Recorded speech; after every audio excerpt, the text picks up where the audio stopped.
Insiders, thank you for tuning into Keeping It Real with Miss T, where we give you the real tea with a twist. I am your host, Miss T, and we have a special guest on this Motivational Monday who will be introduced here shortly.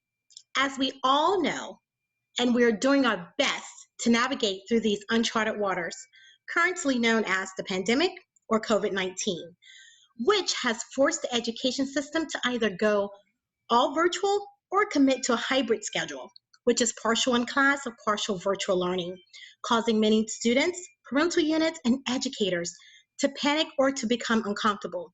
Tonight, our special guest will converse about NVTA, National Virtual Teachers Association, and how the program seeks those who are looking to become a superhero for students. In addition, creating a platform that is teaching and changing lives, understanding that you just never know how hard someone's job is until you have to do it yourself, or you never understand a situation until you are forced in it. NVTA is not just talking about what to do, they are doing it by transitioning students and teachers to remote learning. So, with that being said, Dr. April Willis, owner of April Willis Consulting, a consulting firm based out of Central Texas, providing services nationwide with a mission to empower clients to maximize their potential and actualize their professional goals. She is an author, giver, founder of Willis Scholarship, professional speaker, YouTuber, authentic leader, change maker, advocate with the go-getter attitude. A quote that she lives by is the only ones among you who will be really happy are those who will have sought and found how to serve, written by Albert Schweitzer. Welcome to the platform, Dr. April Willis. Thank you so much. That was quite an introduction. I'm very flattered. Absolutely. So should we call you April? Would you prefer Dr. Willis? What's your preference? April is absolutely okay. All right, good stuff. So I know that I gave the listeners a little bit about your background and the introduction of your personal company, but if you can just share more about who you are and your journey, as well as your background with the National Virtual Teachers Association, or NVTA. Absolutely.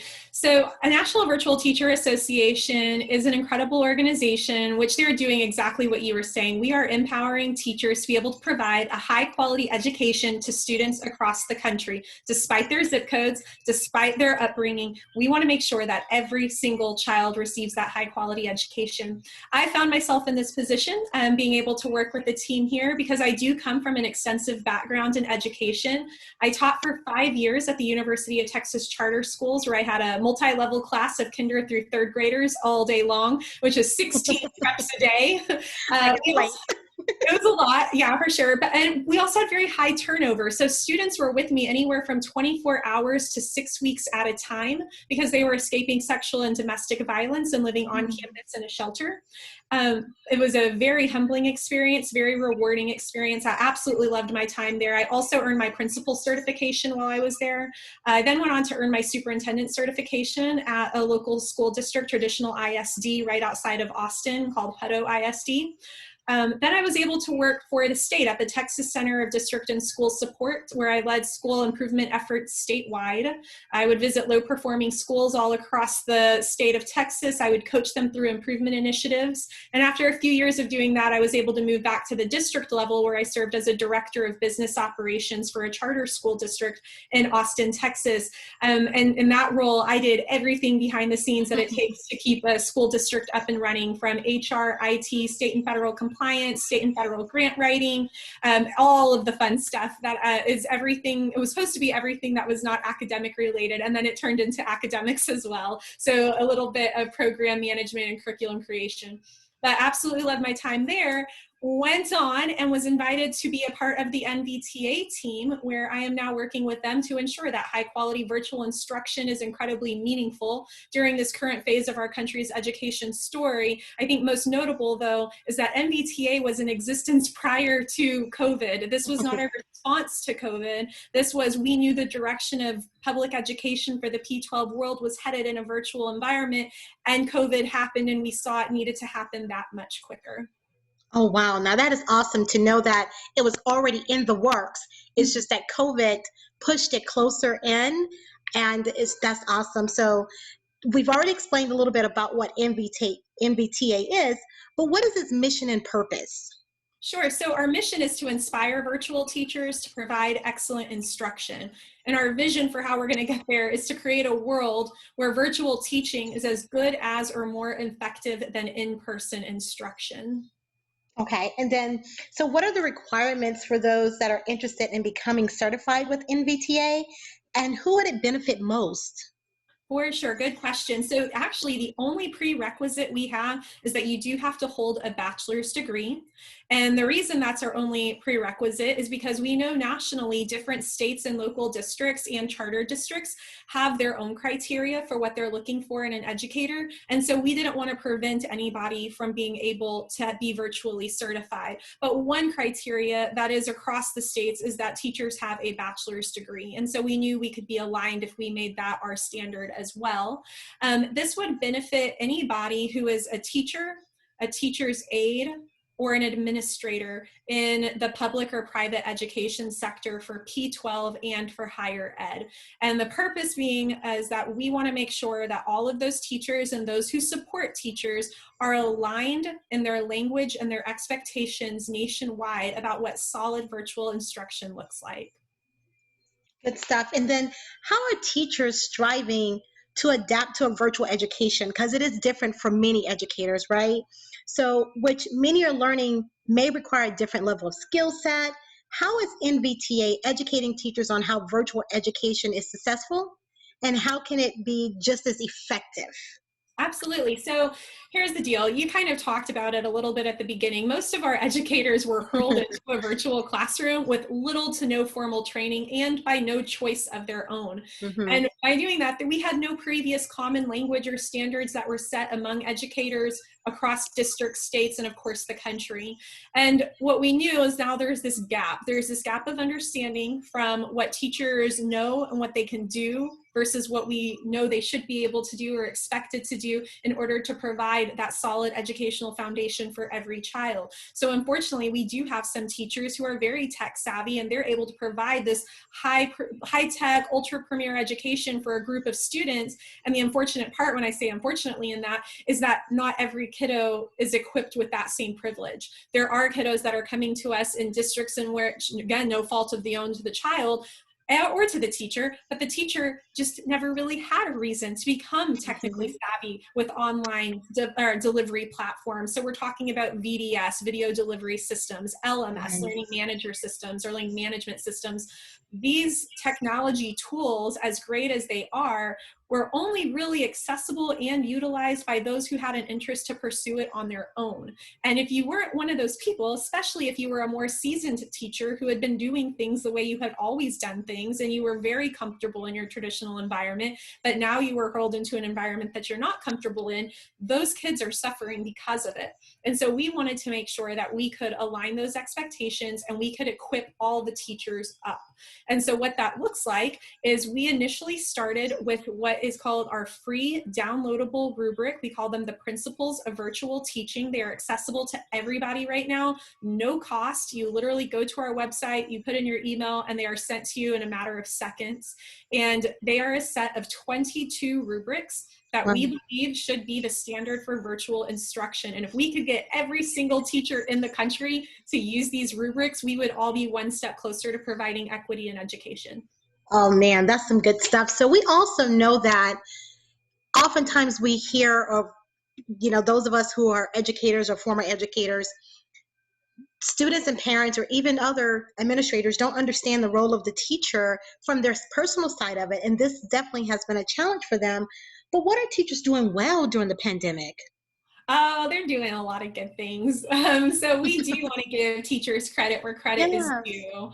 And I think that one of the biggest things that they're doing is showing up. We are seeing more and more teachers who are working long hours, still trying to balance the stress of having their own family and their own child right next to them who is a student but not a student of theirs, and they're doing the homeschool thing, they're doing the normal teaching thing in an abnormal format, and they are still showing up. And that in itself speaks volumes to students because they are leading by example. They're modeling resiliency, they're modeling perseverance, they're modeling this growth mindset. Hey, this is something that I didn't do before. I didn't feel like I was an expert in it, but I'm willing to get good because of you. And I think that that is huge, and kids notice that, and parents notice that.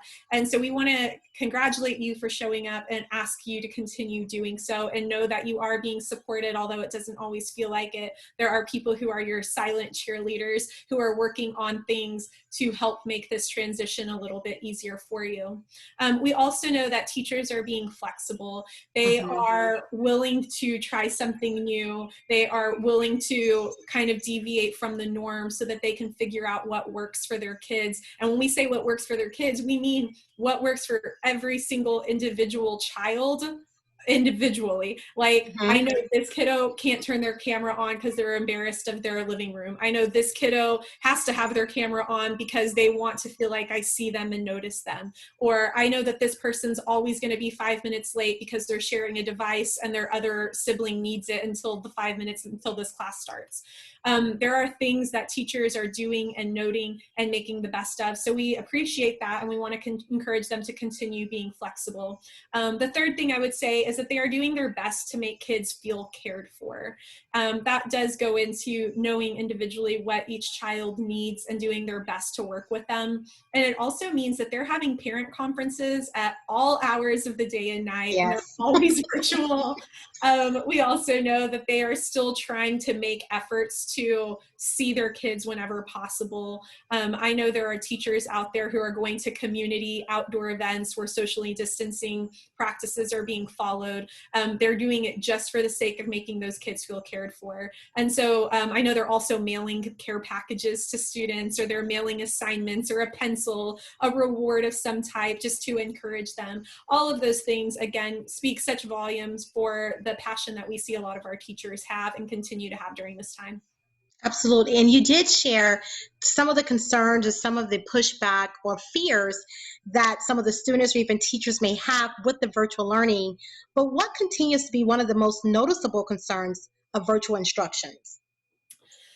So I feel like there are probably a few on them. I think the most noticeable concern, in my opinion, and in that of the NVTA, is the agreeing on expectations. We never want to lower the bar for students, because when you lower the bar, then that's all they'll do for you. But at the same time, we want to make sure that we are differentiating based on student need. And we have always differentiated in the classroom. Best practice, any teacher prep program will talk about what differentiation looks like in your traditional classroom. Not only do we continue those differentiation practices in a virtual classroom, but we have to add on a new layer of differentiation based on some of those external environment factors we had previously discussed, like when they can get on, what their background looks like, can they come on with pajamas, are they allowed to eat snacks during class? Like, there are things that we're juggling now that we didn't have to before. But when you lower the bar for everybody, you're almost going to hurt all of the children because you're not holding them to high expectations. But at the same time, are your expectations reasonable? Are they harmful to the child if you're not taking into consideration some of their home environments? So what does differentiating look like, and how do we agree on those expectations so that we make sure that every child is still receiving a high quality education that they deserve, and at the same time being held to standards that are fair to them? Okay. And then, oftentimes there are conversations about students, as you mentioned earlier, they're being Casper in their Zoom classes or ghosting their instructors because of whatever their background or their household or whatever looks like. They are not seeing the continued value, or some teachers do not show an interest in adapting to this national change. So share your thoughts on that, and how does NVTA instruct their teachers and educators taking their class on how to keep those students and parents and everyone engaged and feeling comfortable with this new change? Absolutely. So our opinion is that relationships are at the core of everything. Just like in the physical classroom, teachers who build that solid foundation of a positive relationship with their students up front, they do tend to see better performance. They have fewer behavior issues, fewer disciplinary referrals. Grades tend to be better because students, innately, individuals, we want to please those that we love and that we respect. And if a teacher can gain that love and respect from their students by demonstrating it to them first, we notice that you are going to have higher success rates of being able to instruct virtually and have an engaging classroom filled with meaningful content where people are contributing as learners together. So what that means is when you don't have the relationship built, or you don't even have the opportunity to build the relationship because they're never logging on, we don't let that be a barrier. You take it a step further. I'm going to start calling you. Oh, you still don't want to answer my calls? You want to block my number? We can still knock on your door and then wait 6 feet from your door so that we can talk to you face to face for a moment, of course, with our masks on, maintaining social distance. We are seeing that happen across the country. For example, my sister is a teacher in Dallas ISD, and she was telling me this has been her experience. She has a handful of kiddos who have never once logged on to her virtual classroom, but they are still considered to be part of her roster. And she said that they're not answering her calls, so she will go to their house, and that's the first time the parents are like, oh, you're serious about this? Like, this is not optional. We thought this was optional. We thought we were still being flexible with how a school was being done. She's like, oh no, we care about your kid this much that we want to see them make growth. We don't want them to lose a school year. And so those relationships are so impactful, and that's what we would recommend to those who are having some struggles around student attendance. And to also throw in there that it's not just, okay, I can call and I can show up, but it is also, I'm willing to have my virtual parent conferences with you at 7:30 at night, because I know that's when you are able to get off your own job and put your kids to bed and all of this good stuff, or get them ready for dinner, or whatever people do. So being flexible, maybe it's a virtual meeting on the weekend or the evenings. And I know that sounds like we're asking a lot of teachers. And I think it is going to come down to personal commitments and what you're able and willing to do. We understand there is a work-life balance. We also know that people are maybe willing to say, because of the virtual environment, maybe I have some time off during the day where I can take care of some personal responsibilities, and then I'll make that time up in the evening or the weekend when it suits my parents better. In other words, meeting each household individually where they are. That's right. Yeah. Absolutely. Being flexible and committed to doing that. Yes. Now, do you believe that income threats of job losses where parents are concerned is the reason parental units fear virtual learning and are not, receptive of this change? So I don't know if I would say that that's the actual reason, but we do have plenty of data that shows that as income levels go up, participation in virtual learning increases as well. As the income level goes down, we start to see less and less participation in the virtual environment. Now, that has been more correlated with the fact that people on the lower income levels might not have the technology that they need. They might not have enough of the technology that they need. For example, people sharing devices, maybe the devices they're sharing aren't even optimal. So perhaps they're sharing cell phones instead of having access to laptops or tablets or desktops. We also know that if they have the device, they don't necessarily always have internet connection to go with it. And so there are a lot of the tech aspects that are associated with income and their ability to attend or not attend. And so there are some potential solutions that different school districts have been trying out. For example, equipping school buses with hotspots and then driving them to the centrals, right, to areas, the communities that their students tend to live in. So like that's one idea. Another one has been actual donation of devices from large corporations who are willing to just give devices to the communities that need them the most. So those are some, I guess, approaches that different districts have been experimenting with. But it is going to be another matter of, once you have the device and once you're connected, how do you handle troubleshooting? Do you give up? Do you quit? Do you try to figure it out? What are we going to do to equip families who are not tech savvy to figure out some of these troubleshooting kind of tips and tactics that they can try when they feel like the devices aren't working for them? How do we make sure that they are aware of when they're on camera, when they're not, when they are muted, when they're not? So there are just some of these things that feel like growing pains right now, even though we're about 10 months into this. We've been doing the virtual learning thing for a lot of the districts since about March of 2020. We are definitely figuring out some of these hiccups and obstacles as we go. But like with anything, it takes time. And so definitely with less than a year in, we have not perfected the system by any means, but we are working collaboratively to hopefully solve a lot of these issues. All right. And speaking of data, how impactful is NVTA, and what data do you use to prove NVTA's services are necessary today and beyond? Absolutely. So being a newer program, to actually complete our certification, people have 9 months to do it. And we Okay. oftentimes find that they will only need about 3 months to actually complete it if they're putting in a lot of the work and the efforts that are necessary. And we actually didn't even offer the certification program until the very end of the summer of 2020. So while we Mm-hmm. do have a handful of people who have completed it, we don't have a school year's worth of data to be able to speak to the effectiveness of the program just yet. But I can speak to the why we exist. For example, 93% of US homes with school-aged children were utilizing some form of virtual instruction during COVID-19. That's a massive amount of our students. So we are saying 7% of people who have school-aged children did not utilize virtual learning, which is a very small number. So these are the people we're serving. We're serving 93% of US homes.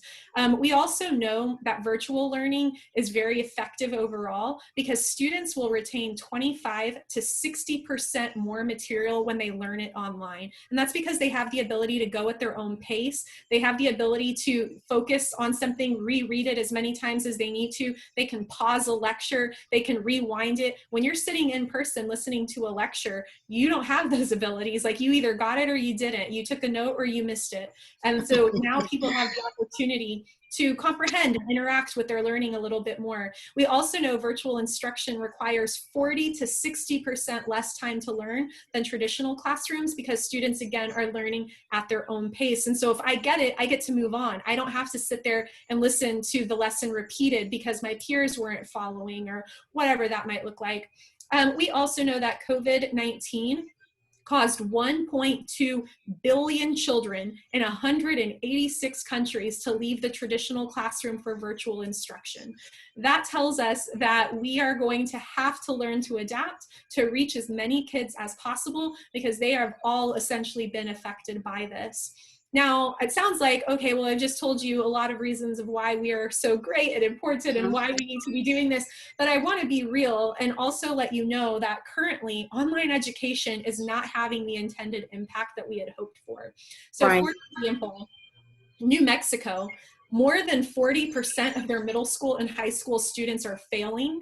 In Houston, Texas, 42% of students earned an F in the first grading period of the year. St. Paul, Minnesota, nearly 40% of high school students have Fs, which is more than double. We also know that districts across the country are reporting 2 to 3 times as many students as failing as they typically would at this point in the year. So all of this data comes from the US Census Bureau and the World Economic Forum and the Associated Press. This is not our proprietary data, but we do know that it's valuable data. And we know that when we hear that online education isn't performing up to par at this point, that tells us there is a gap that needs to be filled. And we want to be here to support teachers in closing that gap and how they're delivering instruction and what that looks like for student achievement. Absolutely. So I heard you say quite a bit of great things within the last question and message. So would you agree that teaching virtually is relatively similar as in-person teaching? Oh yeah, so that's a great question. And there's so much overlap in what in-person high quality teaching looks like and virtual high quality education looks like. There are, of course, some fundamental difference, like your message delivery, for example, the format in which you're using, being able to utilize your background, the access that you have to doing demos, for example, from doc cams to virtual whiteboards. We've got a lot of and the communication in the breakout groups, being able to do group instruction versus one-on-one instruction versus whole group instruction. All of these things can still be done in a virtual environment. They just require a little bit of tweaking, a little bit of training, letting the teachers feel comfortable in that environment. And I think that that's what we're seeing. A lot of the issues start to present themselves because teachers lack the confidence to implement the technology. If we threw like 9 new forms of technology in front of almost anybody in one day and said, we want you to be an expert in all of this, people oftentimes feel overwhelmed. They don't know where to start. They get nervous. They pick 1 or 2 things that they really like and they overuse them. And then they don't ever touch the other 7 things. Right. So those are some of the issues that we see, but yes, there's huge parallels between in-person and online. And the biggest I guess, obstacle that teachers need to kind of get over. I don't say like get over it, but I mean like a hurdle they're willing to rise above, get over a hurdle, would be trying to maximize use of the technologies presented to them, which means you don't necessarily go out and try to seek new technology all the time, but become an expert with a toolkit that's available to you so that you can cycle through different technologies without overusing any one of them. Okay, and if you'll share your interpretation of the term microlearning, its benefits, its limitations, any examples that you can impart on the listeners, and who microlearning is and is not for. Sure. So microlearning is a kind of a trending subject right now because people are talking about the importance of getting information out there quickly and understanding how humans learn. And one of the best ways that people have learned about is that humans learn best in small chunks of material. So rather than giving somebody a 400-page textbook and saying, you're going to learn this on your own, they have found that almost like a flashcard method works better.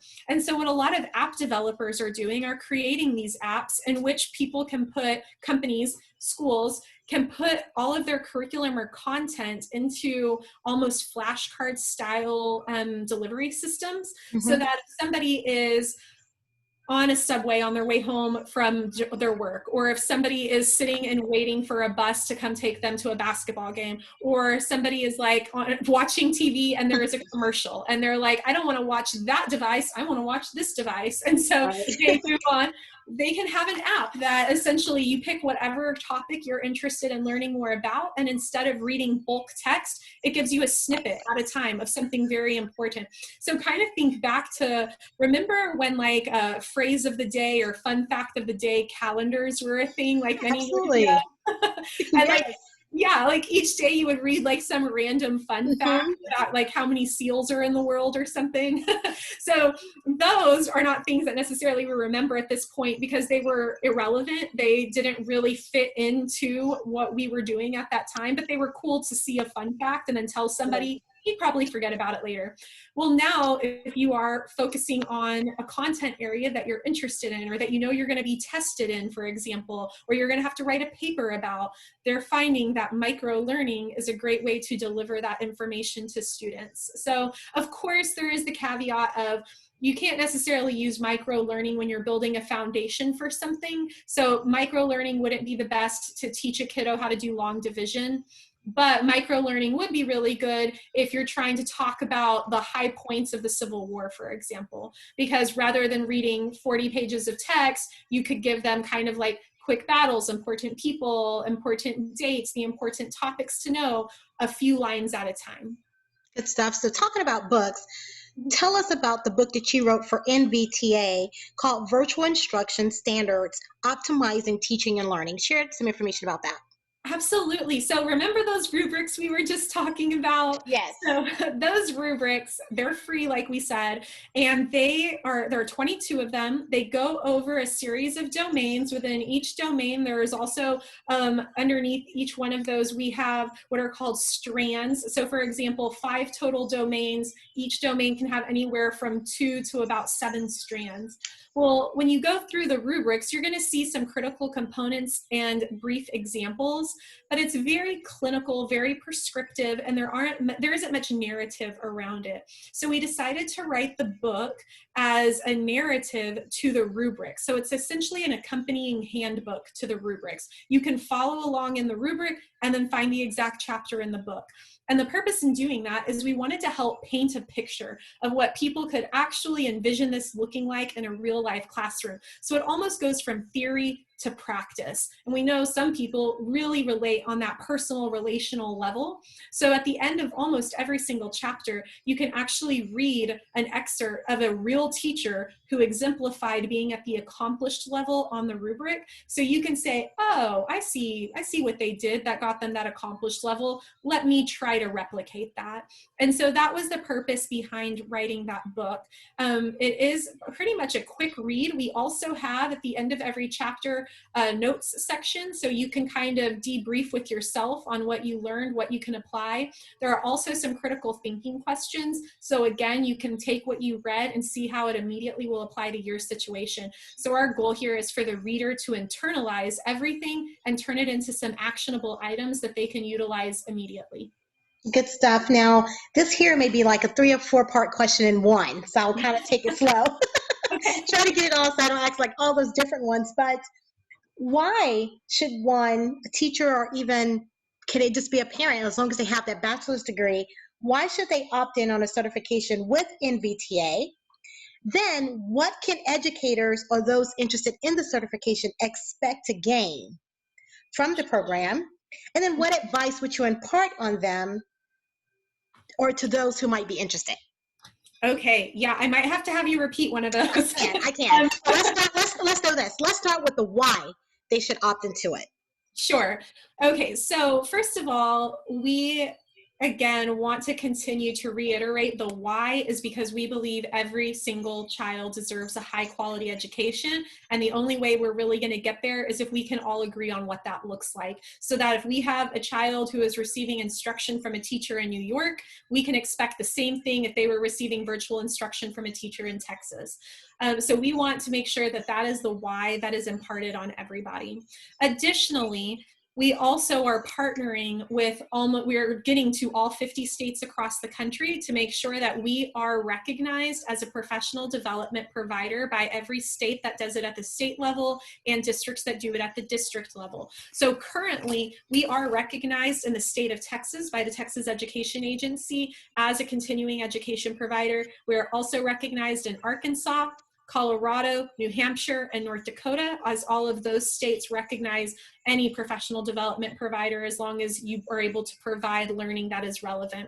But Texas and Arkansas specifically, we completed the application and have been approved and are recognized by those states. So you can also take the certification program if you just need to keep your teaching license renewed because you're required to get so many professional development hours per year. So our program counts for that. Specifically, our program counts for 50 hours per year. And we are also recognized by Adams State University as an accredited graduate course. So if you take our certification program, it will give you 3 graduate credit hours with Adams State University. So that might be another reason somebody would take it. Finally, we want to make sure that this certification helps you in becoming more marketable. So as we look at the future of P-12 education, online is not going away. If anything, it was always going to come. It just came faster. And people are now recognizing that we have one more mode to reach students who might not have been reachable before. So when we think about offering equity in education, online education now allows school districts to offer courses that they might not have ever had access to before because they can bring a teacher from anywhere in the world to teach students in their district. So we have essentially on the HR side opened up our candidate pool to a global candidate pool. You are no longer restricted by teachers within your geographic boundaries because you can project a teacher from anywhere into your school's classrooms through online learning, which is incredible. Because if you weren't able, for example, to offer Latin because nobody in your rural school district boundaries spoke Latin, well, now you can do that because you can hire somebody from anywhere to project into your classrooms.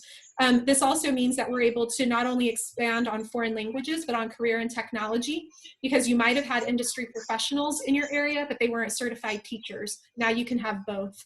You can also expand AP courses. So you might have, especially again in those small rural districts, a handful of kiddos who are high flyers, but were never actually able to be challenged because they didn't have courses for those kids since they were the exception, not the rule. Well, now you can have equity in education by providing all students across the country coursework in areas that might not otherwise have been available to them. So by becoming the certification or being a certified virtual teacher, you are making yourself more marketable for the direction that education is headed in. Good stuff. So you answered all of those questions.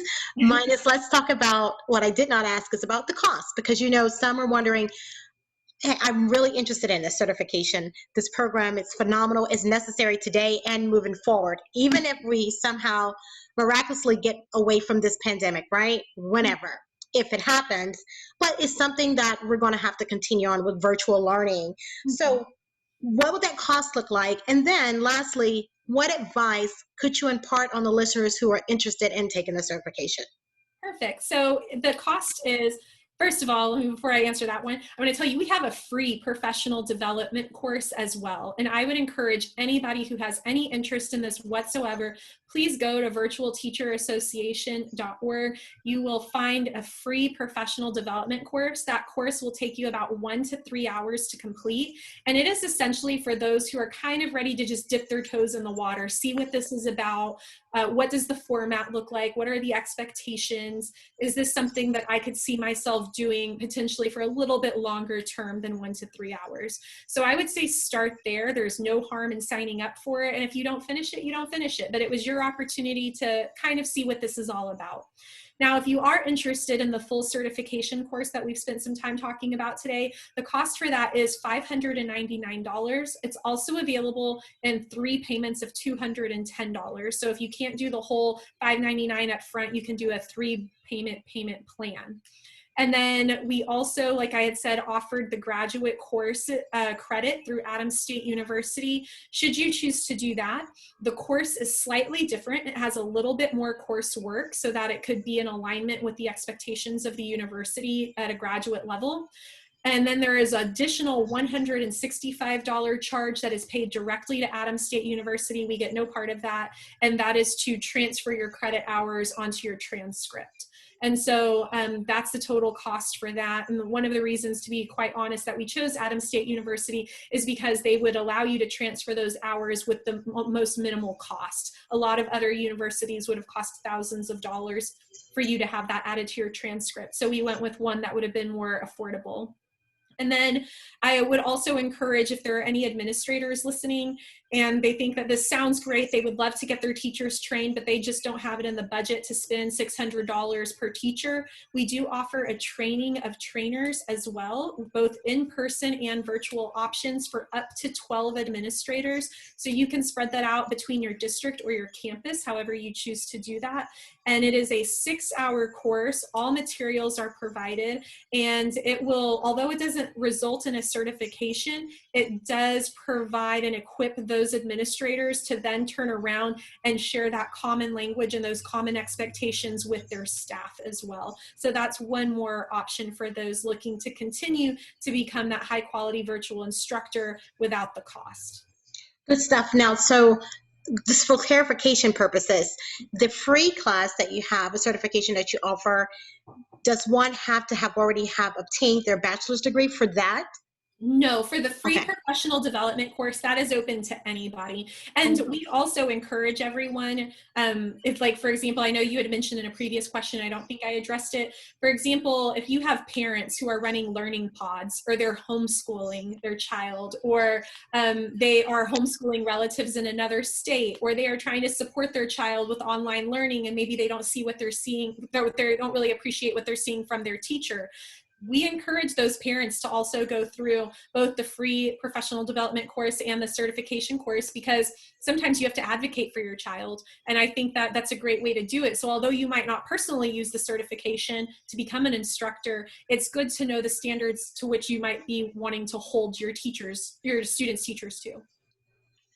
Well, I tell you, April, thank you so very much. You have definitely given the listeners, and I'm definitely going to share this information with a lot of the administrators, and I'm going to give a shout out to my daughters and my school system here in Marietta City and Marietta, Georgia, because our superintendent, Grant Rivera, and a lot of the educators here are doing a phenomenal job. Yeah. And their services. And across the world, they're doing great, but I will definitely brag upon the Marietta City school system. Dr. Grant is doing phenomenal. So in addition, yes, he's awesome. So I just want to say thank you for the work that you guys are doing, and I will definitely encourage parents to take this class.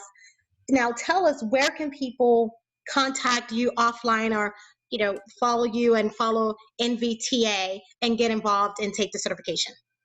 For sure. So please do visit our website. It is virtualteacherassociation.org. It is teacher singular. We didn't want to have to deal with the apostrophe S's. So it is virtualteacherassociation.org. If you go to that website, there is a form on there where you can submit any of your questions. They all come right to me. And I promise I always answer questions within 24 hours of receiving them. Oftentimes much quicker than that. So please do send me your questions, your comments, or your concerns. I would also encourage you to follow us on Facebook and LinkedIn. We have active channels there. We are a resource for you. So not only do we tell you, hey, download our free rubrics and take our free professional development course, and if you're interested, check out the certification, but we are also writing books, we are writing articles, we are creating infographics, stuff that you can hopefully utilize at your campus or district and recognize that we are a part of this process with you and we are a resource for you. Absolutely. So is there anything additionally you would like to share with the listeners before we say goodnight? I am just so glad you had me on this show. I am so happy we had a chance to chat and share about some of the good work our educators and our students are doing. We need to also, I feel like, give kudos to the kiddos out there who have been so flexible, and they are learning. Although, you know, when we talk about their grades and it sounds like, oh, they're not performing where we want them to, they are learning some life skills, y'all. And this is such an important and valuable time for them, as well as for the teachers who are modeling that excellence for them. So altogether, I love that we are collaborating on doing what's best for kids. Absolutely. And again, I want to thank you, April, for joining us this evening. And anytime you have anything that you need to push out, you need to share out, please do not, please definitely, reach out to me so we can invite you back to the Hindsight platform. Thank you. Absolutely. And so listeners, thank you for tuning in tonight. We thank Dr. April Willis for joining us this evening with Natural Virtual Teacher Association, also known as NVTA. So with the information that she provided with you, please take it, share it out with others. Information is not as great when you keep it to yourself, but it's even greater when you share it out. And we all must remember that we are a family unit here. We may all be experiencing things differently, but this pandemic is causing us to become closer with one another.